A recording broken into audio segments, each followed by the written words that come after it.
right, I'll call you right back. Good. Well, I have to be home by 12 because I got somebody coming. All right.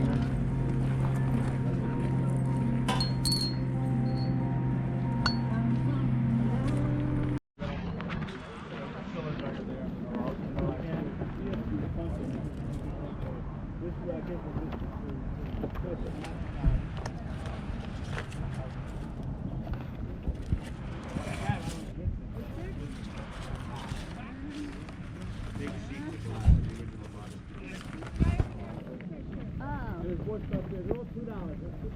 This $2? They weren't great. I just put one on my dashboard last week.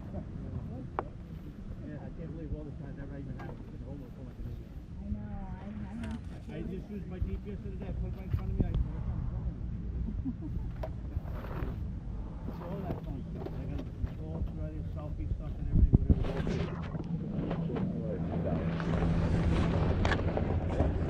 Thank you.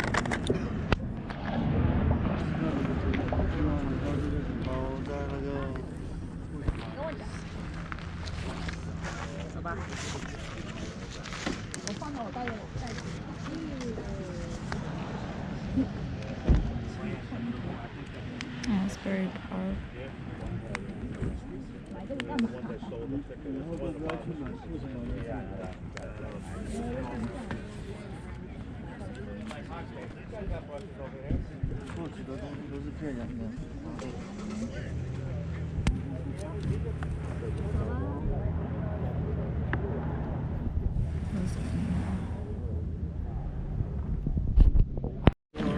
We had a cottage industry. Yeah. That's more like a work of art.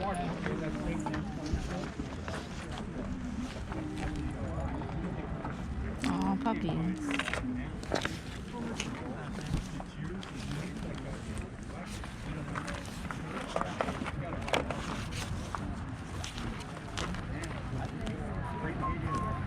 Sit. All right. Have fun.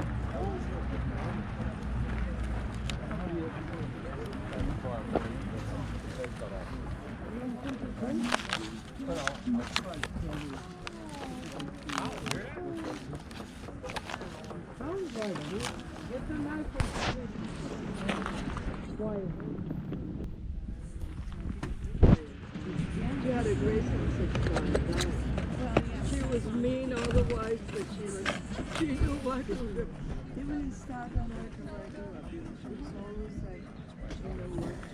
And I had this very nice and very European.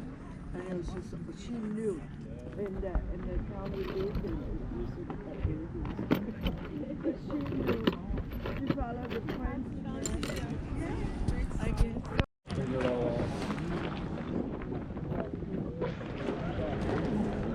Just gonna move. Come on, Homer.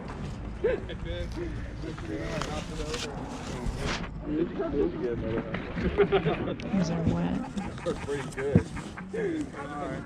Yeah, they're pretty good. Oh my god. You didn't bring them up before? So that was a little quick trip to the flea market. I initially was not going to go, and then my friend that saves the paper for me texted me and said that he brought about 5 or 6 boxes of paper. So naturally I hopped in my car and I went there. It was actually pretty packed. I was pleasantly surprised. I don't think I purchased anything from any other vendor. With the money that I spent on the paper, I didn't want to really spend more money on other things, but there was a good selection of items there, as always, at that flea market. So I did get more paper from my friend. This might be the last batch. I believe he does have some vintage books for me that he's going to hold, so I will get those when I can. But I just wanted to show you a few items of paper. I'm not going to show you every single thing because that would be like a 4-hour video. So I just pulled out a few things. Let's see. This I actually added. He had this out amongst his other tables, and I'm like, why didn't you put this in with my paper? I thought it was pretty nice. It's just a fold out Easter lily paper, but I think this would look really nice framed or again repurposed for you junk journalists, because it does have some damage on the side, but still lovely colors. Would really look nice for Easter, spring decor. So I added that to my pile. We shall fold that up nicely. Then there is this. So these are sketches. Paul Lohner, and that might be an L. Perhaps you might be able to see more of the signature there. But so they're sketches of children. Job number 1304, set B. So different sets of children.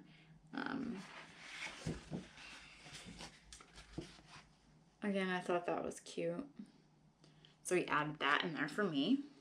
Oh, this one's in like for Easter, because there's little bunnies and chicks. If you can see that, that's pretty cute. If any of you recognize this artist, as always, leave a comment in the comment section.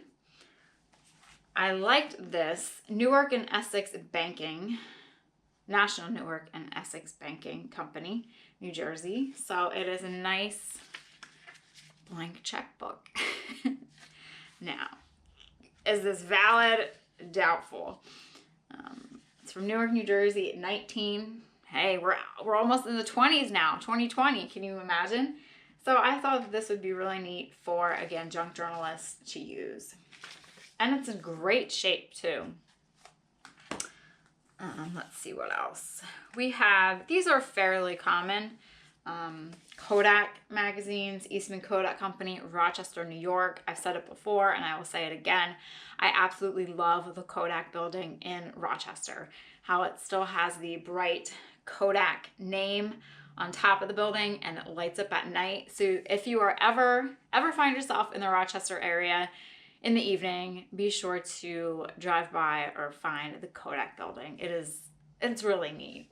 So these are magazines for photographers. So they just have picture proof of Kodak film quality.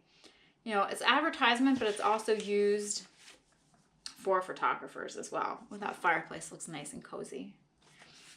Same with this one. This is a magazine of information for the profession. So you just have different images. And then there's usually some articles where they talk about their film, the new film they've coming out, tips and tricks for photography. Very different now than what it was then, because now a lot of times, again, YouTube, just go to YouTube if you want to find out how to do something, go to YouTube. But these are cute books. Again, they're fairly common. I have not looked this up. It is Gene Autry, America's #1 cowboy stencil book. What is very nice about this book, and I was kind of shocked, is that the stencils are still in here and it's not, you know, heavily used or ripped. So again, the classic cowboy, cactus, fence, carriage, the gun. So I was very surprised that this was still in the condition that it's in. You know, Western, ooh, look how nice this one is. That's pretty neat. I like that one. So Westerns, the classic Westerns, they are popular. A lot of people do collect them. So I will have to look this one up. You know, it could be worth $5. It could be worth $20. I don't know. But I'm just glad that it is still in the condition that it's in. Then there are a bunch of mortgages and bonds. What is good to note for these type of items and even deeds is the year and the location, because that will help if you are planning on selling them, to determine the value. If it is something that happened during the Civil War, then you're definitely going to want to look up the town, because there could be a considerable amount of history in the deed. But deeds are great for people that, you know, might be researching their family history. Whether or not a lot of people think to go to eBay or Etsy to find them is one thing, but on the Ancestry.com you might find some of these uploaded. So they're pretty neat. This is a widower, 1910, April. And this only has, oh wow, this is a big one. It's always, beginning at an iron monument, corner of lands, and said company, said corner being distant 50 feet in a southerly direction, measured at right angles from the center line of said railroad, and also distant 82 7/10 feet westerly from the interior of the south end of the westerly wall of a box culvert passing under the railroad running fence. You get that? Oh my gosh.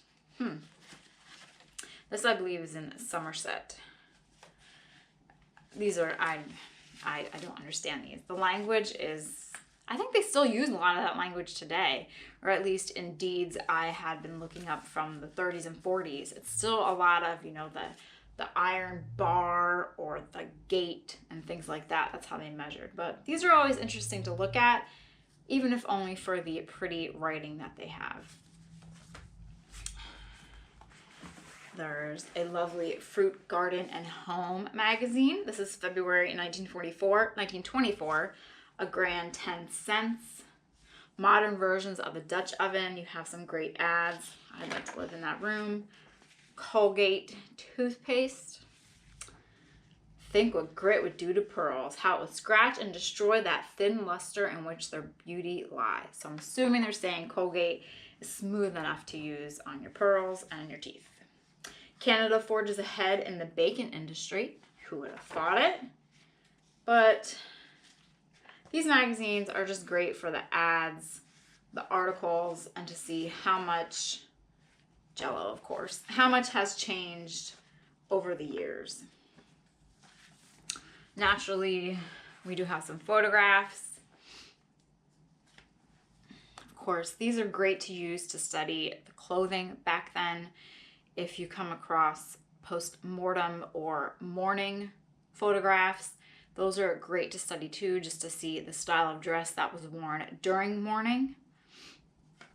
A lovely family. He reminded me of someone, I'm not sure who. I was going to say maybe a Dick Van Dyke in Mary Poppins, or Mr. Banks, maybe Mr. Banks instead. This cutie, she's all dolled up. Look at her little ringlets. And on the chair, they do have some kind of book, it looks like, for her. Poughkeepsie, New York. I liked this photo just because the lady in the back is like, either she's asleep or she's like, get me out of here, if you could see. There's always a glare there. Nope. Maybe. Yes, no. I'll figure this out one day. But anyway, she's like, oh my gosh. But the wallpaper, you have the plant. She's holding, she has her glasses in her hand. They look like it's thrilling. Maybe they're at a party and it's like the worst party ever. And these are military photos. I'm going to take a guess, and say perhaps they are World War, I don't want to speak out of turn and say World War I. There's that. And then there are these. This guy's cooking in a pot outside his tent, and the laundry is hanging up in the background. And this is a somewhat blurry shot. Now these look like younger men though, but hey, of inside a tent, and they're eating. There are a few of those, and then my favorite so far, and some of the boxes that I've gone through, is this vintage Halloween witch mask. Her nose is there. It came off, so we're going to fix it. But I like her. I will keep her. She's pretty cute. And on the back, it was 1 cent. It looks like there would have been strings attached here. The eye holes then would have been so you could see wearing the mask. And this was made in Japan. It's marked Japan on the bottom. But it still has a great look to it. And I will add this to my Halloween collection. So I have a lot more paper to go through. I still have paper yet to go through from the hardware auction. I actually bought a nice small portable iron steamer. I'm going to try to steam some of the papers to see if that method works, or iron some of them, as many of you suggested, to get the wax or the glue so that I could take the pages apart. And then I will be listing those on Etsy. I am putting up more items on my Etsy shop. For those that are new to the channel, you know, reselling and YouTube are not my full-time jobs. They're two of my part-time jobs, I guess you could say. I have another full-time job that takes up the majority of my days, Monday to Friday. So I edit and make YouTube videos and then list during the night and then weekends when I have time. So I am sometimes a little bit slower in getting items to Etsy, but I will be, you know, each day I try to put something up. It just depends on my actual work schedule. The day when I can making videos and relisting my full-time jobs will be the day that I look forward to. And I hope that that happens much sooner rather than later. And that will be the day when I can, you know, really stock up the Etsy store and get more of these items available to you. Until then, they're just gonna come probably in dribs and drabs, but just know that I'm still working on it. And I appreciate all of you watching. If you have not subscribed to the channel, be sure to subscribe, hit that little bell, I think, notification button, and that will let you know when I am putting out videos. And I do have an Instagram page. It's Paper and Moose. I just post neat photos that I take, mostly of older things, and sometimes just neat things that I find and I like to share. And then you can always visit my Etsy shop.